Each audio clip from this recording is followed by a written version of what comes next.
पटाखा।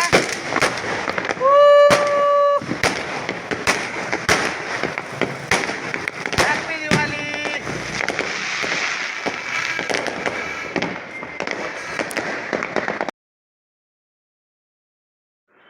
Hello guys, good evening. आप सबको वेरी वेरी हैप्पी दिवाली।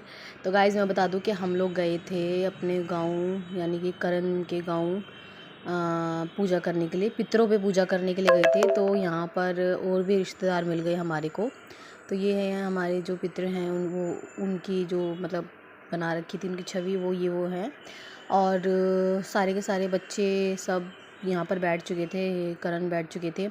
और ये इस गिलास में पानी भरकर और ये थोड़ी पीओपी सफ़ेदी जिसे बोलते हैं लेकर, जो पितृ महाराज होते हैं उनको इन पीओपी से अच्छे से, जैसे वो करते हैं ना सफ़ेदी करते हैं, इस तरीके से कर रहे थे। मतलब जो जो पितरों की पूजा करते होंगे वो सब ये जानते होंगे कि ये किस तरह की जाती है। तो गाइज़ मैं बता दूं, हमारे बच्चे हो गए थे बहुत ज़्यादा दुखी। और ये मैं हूँ जो कि अपना एक छोटा सा वीडियो का एक क्लिप लेने लग गई, पर बहुत तेज़ हवा चल रही थी बाहर। विशु मीशु भी बहुत दुखी हो गए थे, रोने लग गए थे। और फिर ये लोग अपना जैसे चादर वादर चढ़ाते हैं वो सब करने लग गए थे काम। बीच बीच में बच्चों ने बहुत परेशान किया। जब हम लोग गाड़ी में बैठे तो बच्चों को वॉमिट लग गई। है तो 1 घंटे का ही रास्ता, पर टाइम लग गया। उसके बाद मैंने जो दीवारें होती वो सिलाई सतिये बनाए दीवारों पर। और फिर मैं आपको गाँव का नज़ारा दिखा देती हूँ। ये नज़ारा है, बच्चे खेल रहे हैं आपस में। ये यहाँ पे बहुत सारी मधुमक्खी थी जिससे बच्चे डर भी रहे थे। कृष्ण बहुत ज़्यादा डर रही थी, पर कोई बात नहीं, उसकी तबीयत बहुत ज़्यादा ही ख़राब हो गई थी। और बच्चों के लिए जो सफ़र है वो सूट नहीं करता, तो इसलिए बच्चे दुखी हो रहे थे और दुखी कर भी रहे थे। पर चलो कोई बात नहीं। दिवाली के अगले दिन हम लोग पितरों की पूजा करने गए थे। छोटे छोटे बच्चों को भी माथा टिका कर लाए। और प्रसाद भी था, खीर का प्रसाद था, बताशे थे और लड्डू थे और खिलौने थे खाने में। तो वो गाड़ी खड़ी है हमारी, और बच्चों को थोड़ा हमने यहाँ खड़ा कर दिया, जूते उतार दिए थे सब ने बाहर। और यहाँ पे एक लेडी खड़ी थी, मांगने लेडी थी पीछे की तरफ। और उसके बाद ये देखिए सारे के सारे अंदर पूजा कर रहे हैं, सब खड़े हैं। कृष्ण के चाचा चाची और दादी और बच्चे, और आपस में बातें कर रहे थे सब। और बातें करते करते बच्चों को भूख लगाई थी, तो बच्चों को एक एक लड्डू भी सबने दे दिया था। बच्चे खा रहे थे आराम से, लेकिन वो खाते ही उन्होंने रोना धोना शुरू कर दिया। और जैसे तैसे उन्होंने गाँव जाना हमारा बहुत मुश्किल कर दिया। फिर मैंने कहा यार चलो बस करो अब बच्चों, अब बहुत हो गया, अब थोड़ा सा अपना फ़्लो में आ जाओ और पूजा करने दो, और हमें भी पूजा करने दो और ख़ुद भी कर लो। तो बच्चों पे इस बात का वैसे कोई असर था नहीं, वो अपनी मस्ती में मगन थे और हमारे को तंग करने में कोई कसर नहीं छोड़ रहे थे। तो ये देखिए, जो मैं थी ना, तो मैं थोड़ा अपनी मस्ती में आ रही थी और मैंने सोचा अपनी फ़ोटोज़ लूँगी। वीडियो बनाने लग गई तो मेरी जो चुन्नी थी वो सारी उड़ गई थी। गाइज़ मेरा सारा लुक ख़राब हो गया था, क्योंकि बच्चे बीच बीच में मेरे को मतलब गाड़ी रोक रोक के हम बच्चों को संभाल रहे थे। उनको वॉमिट लगी थी तो मैं बार बार उतर के बच्चों को साफ़ कर रही थी, अपने को साफ़ कर रही थी। और देवरानी बोली चलो मैं गाड़ी में जा रही हूँ, मुझे गर्मी लग रही है। और बच्चा भी था उनका छोटा, तो इसीलिए वो गाड़ी में चली गई थी। और फिर हम सब खड़े रहे, थोड़ी बहुत हवा खाई, माथा टिका, और फिर हम भी गाड़ी में निकल लिए। बच्चों को शांत कराना सफ़र में बड़ा मुश्किल होता है।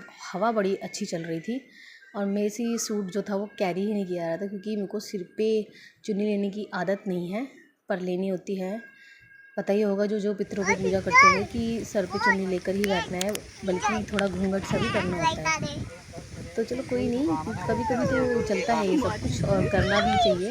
कर लिया तो फिर जहाँ जो मान सम्मान है वो देना चाहिए, और बड़ों को भी और गुस्से वाला सबको चारा भी। देखना भाई। और ये देखिए करण जी वीडियो बना रहे थे। तो अब मैं क्या बताऊँ गाइस, हम लोग जैसी जोत बत्ती करने बैठे, माचिस ही नहीं थी, तो मेरे को खेत में एक आदमी मिला। मैंने कहा यार उससे कहो वो माचिस देगा। और करण को बोला कि जाओ ना, जल्दी जाओ, तुम सुन क्यों नहीं रही हो। जाके उन्होंने बोला कि चल ठीक है ठीक है, तो बच्चे को पकड़, गाड़ी आ रही है। क्रिस्टल जाके दूसरी साइड खड़ी हो गई। अब वो अंकल बस आ ही रहे थे और मैं भी फिर जा चुकी थी। फिर मैंने जल्दी से फ़ोन लिया करण से और उनको बोला जाओ जल्दी जाओ, माचिस लेके आओ, क्योंकि जोत लगानी है, 12 बज जाएंगे फिर। तो वो गए और जाके माचिस का प्लान बिठाया। हमने फिर जैसे तैसे जोत लगाई। हवा बहुत चल रही थी जिस कारण बार बार जो था वो दिया लग नहीं रहा था। और मेरे को बोला कि चल तू भी बैठ जा, घूंघट करके बैठ जा। मैंने कहा मेरे को शर्म आती है पर मैं थोड़ा सा कर लूँगी। पर मैंने कर लिया था, मैंने कोई शर्म नहीं करी थी क्योंकि अब तो आदत हो गई है। तो अब तो ये सब चीज़ें पता ही लग गई करनी है। तो बच्चों ने इतने प्यारे प्यारे से कपड़े पहन रखे थे और इनको शायद नज़र लग गई थी। फिर ये लड्डू खाने लग गए और मट्टी भी खा रहे थे, मान नहीं रहे थे दोनों के दोनों। जुड़वा बच्चे हैं ना, ट्विंस बच्चों को जहाँ भी ले जाते हैं हम वहीं नज़र लगती है। तो क्रिस्टल और मेरी ड्रेस थोड़ी थोड़ी सेम लग रही थी।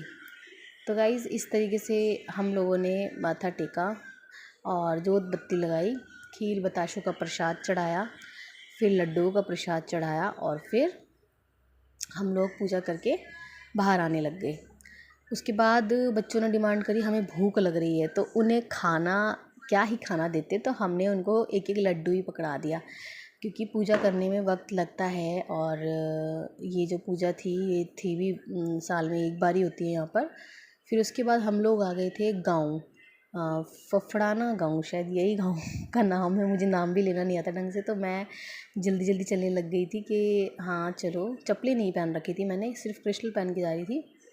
और ये है मंदिर, फफड़ाना गाँव का मंदिर है ये। बहुत ही मतलब यहाँ पर मान्यता है, इसीलिए यहाँ पर पूजा करने आते हैं। तो गाइज़ अभी जो पीछे आपको क्लिप देखी थी वो गड्ढा सा, वो एक तालाब हुआ करता था जो कि अब नहीं है। तो मैं क्रिस्टल का हाथ पकड़ के आगे आगे जाने लगी क्योंकि वो बेचारी बहुत डांट खा रही थी। तो मैंने उसको प्यार से समझाया बेटा डरते नहीं है, क्योंकि वहाँ पे थोड़ा सा वो सबको स्ट्रेंजर समझ रही थी। जैसे कि कुत्ते भी थे वहाँ पे, कुत्ते थे, मधुमक्खियाँ थीं और बहुत सारी चीज़ें थी जो उसको जिससे उसे डर लग रहा था। आई थिंक वो ज़्यादा ही सेंसिटिव है और वो डर रही थी हर चीज़ से। तो गाइस ये देखिए अब मंदिर में आगे बढ़ते हैं। तो ये चले मंदिर की